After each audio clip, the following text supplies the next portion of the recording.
De volta com o estúdio CBN, estamos na terceira e última hora do programa desta sexta-feira, dia 2 de fevereiro de 2024. Lembrando que você pode participar conosco aqui de todos os quadros, mandando sua crítica, sugestão, pergunta. Eu tenho certeza que vai ser o maior prazer para os nossos especialistas responder a sua dúvida. 4 e 5. Saúde em Foco, com Alessandra Vidotto.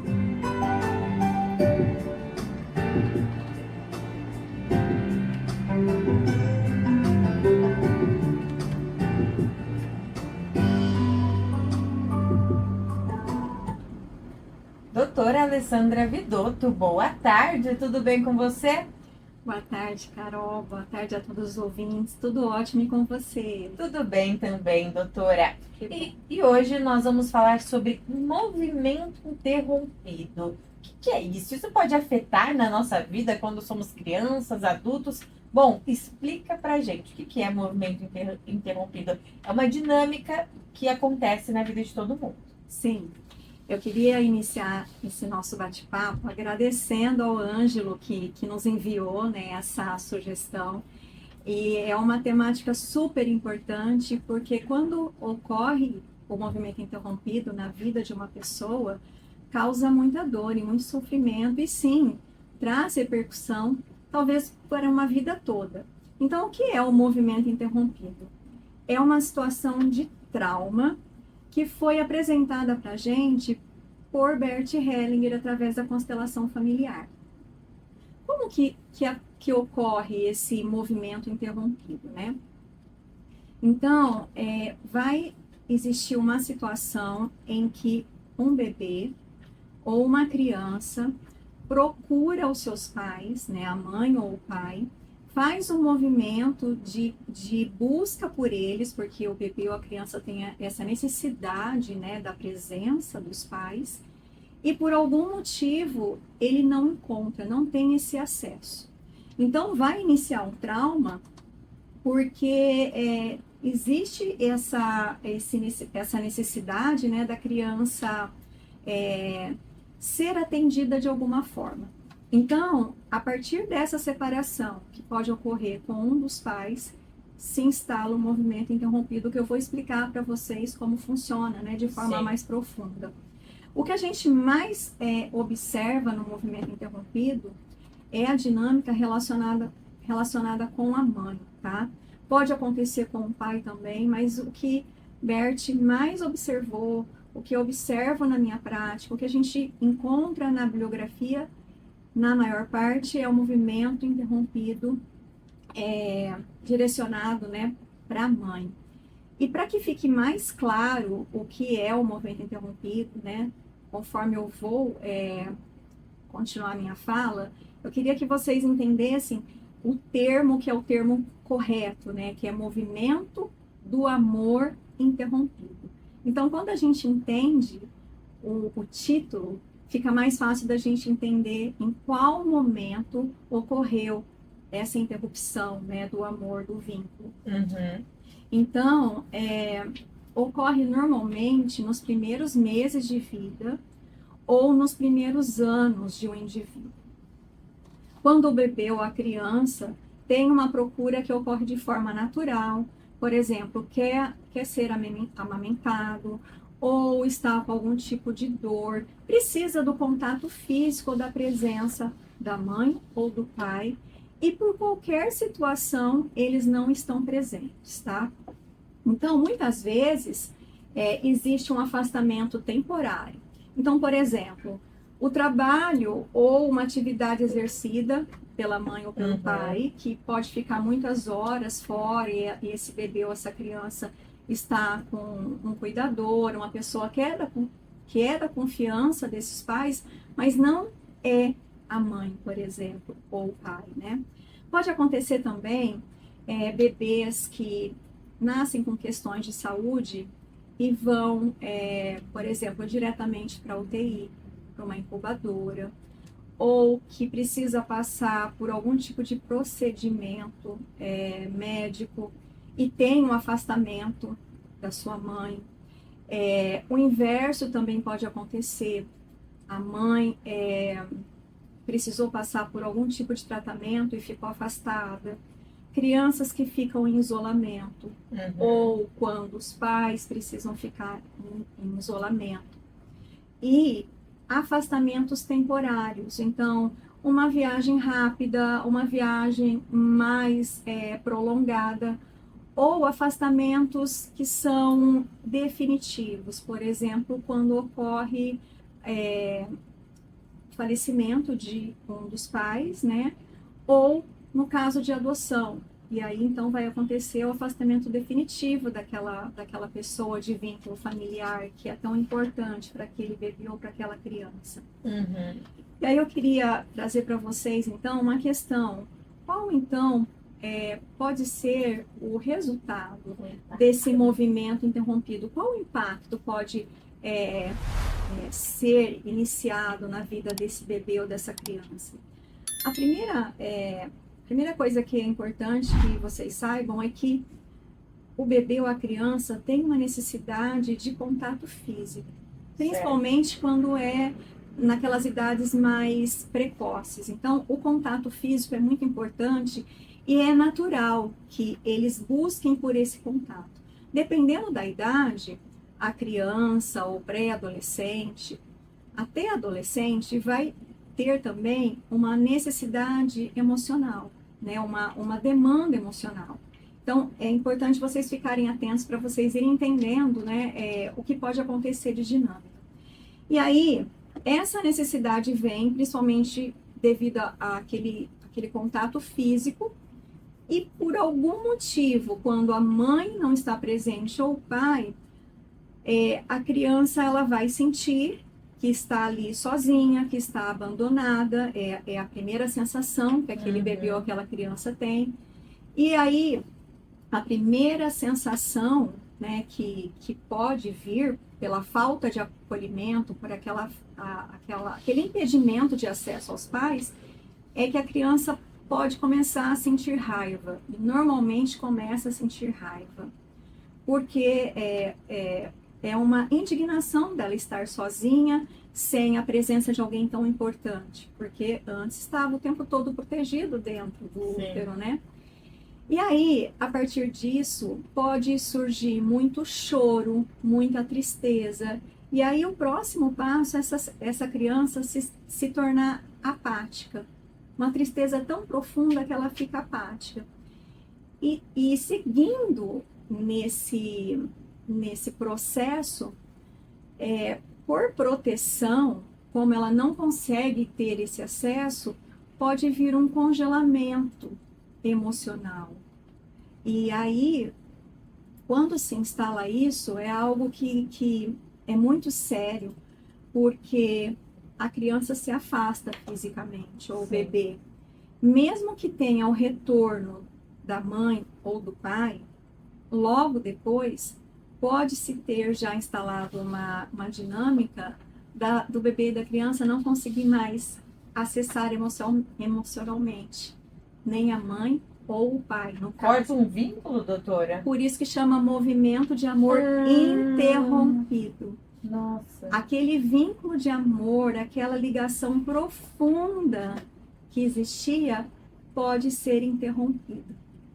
E aí, quando se instala essa dinâmica, mesmo que a mãe retorne, a criança ela não consegue ter acesso. E aí ela realmente fica nessa situação de afastamento, de distanciamento em relação à mãe.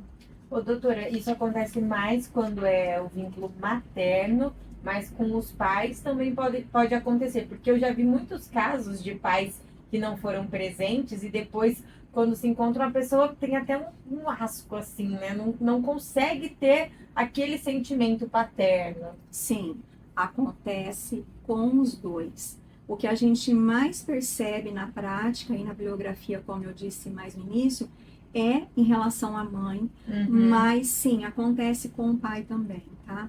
Eu vou já adiantar e dar aqui um exemplo, tá? Eu atendo uma criança já há bastante tempo e com uma questão importante de saúde, nasceu com uma questão importante de saúde, teve um afastamento necessário por conta do tratamento, e aí nos primeiros meses de vida aconteceu algo muito dramático.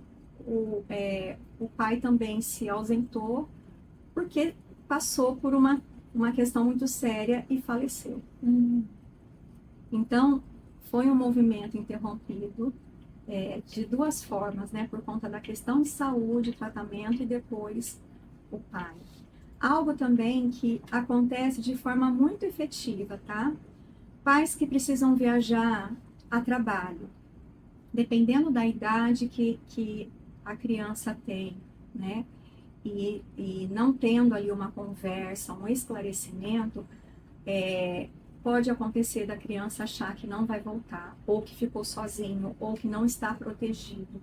Por isso é tão importante sempre ter uma conversa dizendo, olha, eu vou viajar, ou nós vamos viajar, você está seguro aqui, nós vamos ligar e fazer contato com você toda noite, a gente vai te ver e nós vamos voltar rápido, porque dependendo da idade, a criança não tem essa noção de tempo, né? Então, é bem importante ter essa conversa esclarecedora. Nós vamos voltar para a criança, para que ela entenda que esse vínculo vai ser restabelecido, que é algo passageiro.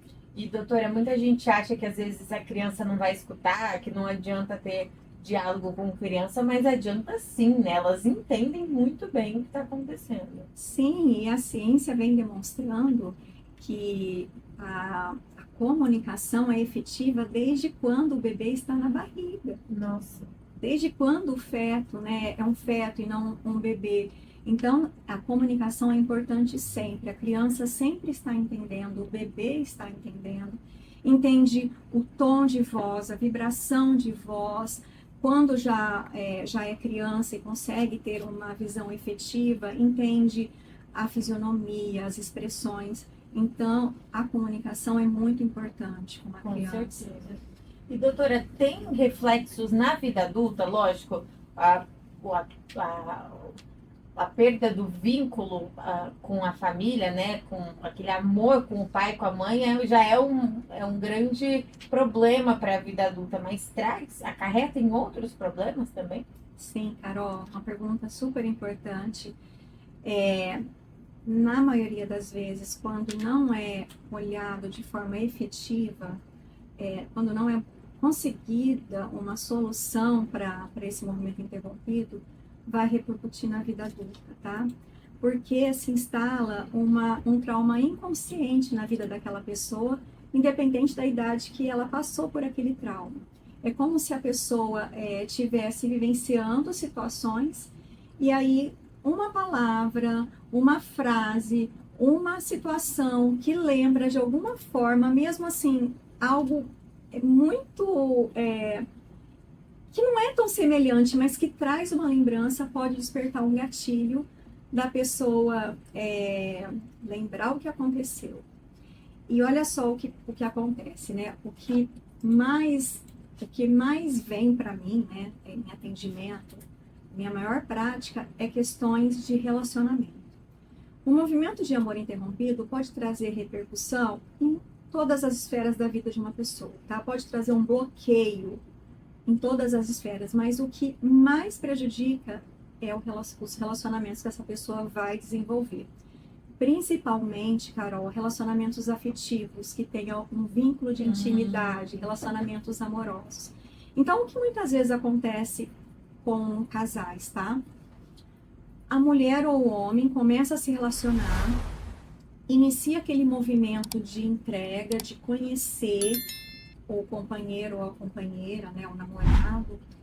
E quando começa a se tornar um cenário um pouco mais sério de compromisso, que vai se estabelecer uma união ou uma mudança importante naquele relacionamento, a pessoa que passou pelo trauma do movimento interrompido sente que pode acontecer o abandono novamente, de forma inconsciente. Entendi. E aí essa pessoa é como se ela espelhasse a figura da mãe ou do pai que resultou no movimento interrompido, e ela olha para aquela pessoa e vê a mãe ou o pai. E muitas vezes cobra de forma inconsciente, reage de forma inconsciente. Então se instala um cenário de reatividade em relação àquele companheiro ou companheira. E o que é muito doloroso é que a pessoa pode começar a boicotar o relacionamento que estava ali com indícios de que iria se desenvolver de forma efetiva, né, de Sim. forma segura. Porque essa pessoa que passa pelo movimento interrompido, ela muitas vezes não se sente segura com outras pessoas. Então, quando ela sente que ela está podendo se tornar mais vulnerável, ela precisa se proteger para não correr o risco de passar por aquela situação dolorosa que ela vivenciou naquele trauma em idade tão precoce. É algo muito doloroso. Então reflete muito na vida adulta. Reflete muito. Tudo que acontece na nossa infância tem, de certa forma, Sim. um reflexo, né, doutora? Sim. Por isso que é tão importante olhar, entender o que está acontecendo e buscar uma solução. Se a pessoa consegue de forma efetiva entender o que está acontecendo, ótimo, ela já consegue ir melhorando. Se não, precisa buscar a ajuda de um profissional competente, né, responsável para auxiliar nessas dinâmicas. Então, eu trouxe aqui alguns exemplos, né, de atendimentos que eu já presenciei. É muito comum esse boicote, essa sabotagem em relacionamento de casal. E algo assim que é bem importante que eu traga em relação ao parto cesariana, tá?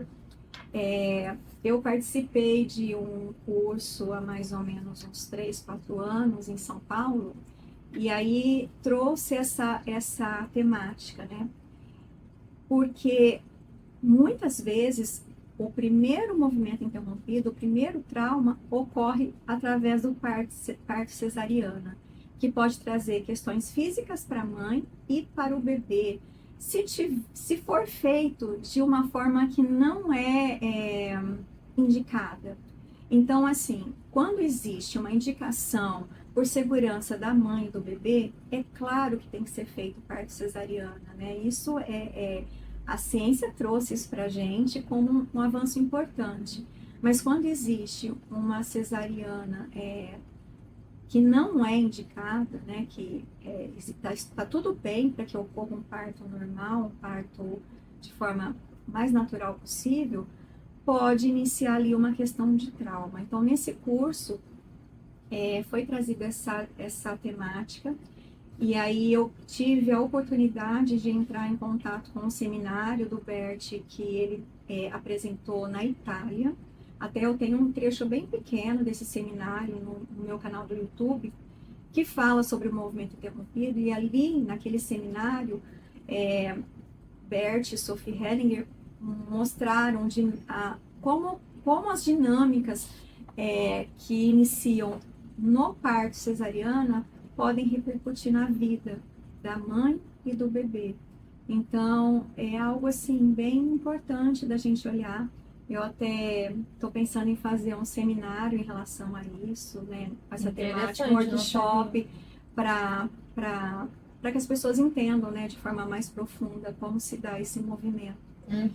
E aí, o que eu acho mais assim importante para trazer para os nossos ouvintes, pode ser feito algo para trazer uma solução, algo de resolução para quem passou por esse movimento interrompido? Sim, existe. Que bom. Se a criança que passou pelo trauma ainda está nessa fase, né, de ser uma criança, e a mãe ou o pai tem a possibilidade de estar próximo, a gente pode orientar a fazer um movimento de aproximação num ambiente seguro. O ideal é que seja ao lado de um terapeuta para conseguir orientar se tiver alguma necessidade. Então, existe esse caminho, que é um caminho efetivo e rápido e seguro. E se o trauma é apresentado já por um adulto, a gente pode fazer uma constelação, um movimento sistêmico que é feito de forma parecida com a meditação, e a pessoa ela vai retornar para aquele movimento inicial de trauma, aquele movimento em que ela, enquanto bebê ou enquanto criança, não teve acesso à mãe ou ao pai. A gente resgata esse movimento com muita segurança para que seja vivenciado, né, de forma para ressignificar o que era uma sensação, um sentimento negativo. A gente consegue trazer essa mudança, né, para ficar com uma sensação no corpo e um sentimento positivo em relação ao que aconteceu. Então, isso é muito resolutivo e muito, muito eficaz. Perfeito, doutora.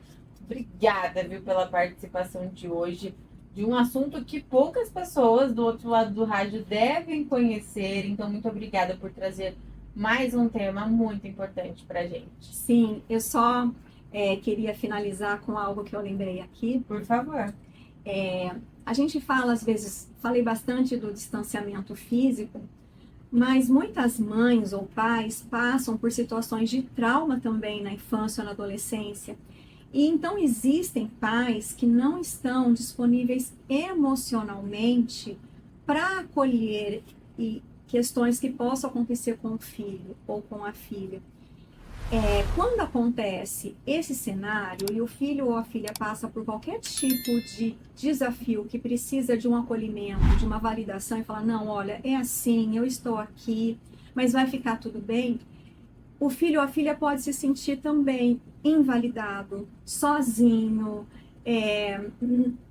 sentindo que não está sendo entendido, e aí também pode se instalar o trauma. Então, alguns movimentos interrompidos são pela ausência de validação emocional ou segurança afetiva. Então, lembrei disso e quis já complementar aqui para vocês. Perfeito, doutora. Obrigada, viu, pela participação, muito esclarecedora. Um beijo para você e até semana que vem. Carol, eu agradeço. Para mim, como sempre, foi um prazer. Estarei sempre à disposição. Ótimo final de semana para todos. Um super beijo. Obrigada, doutora, para você também. Agora 4h27, intervalo.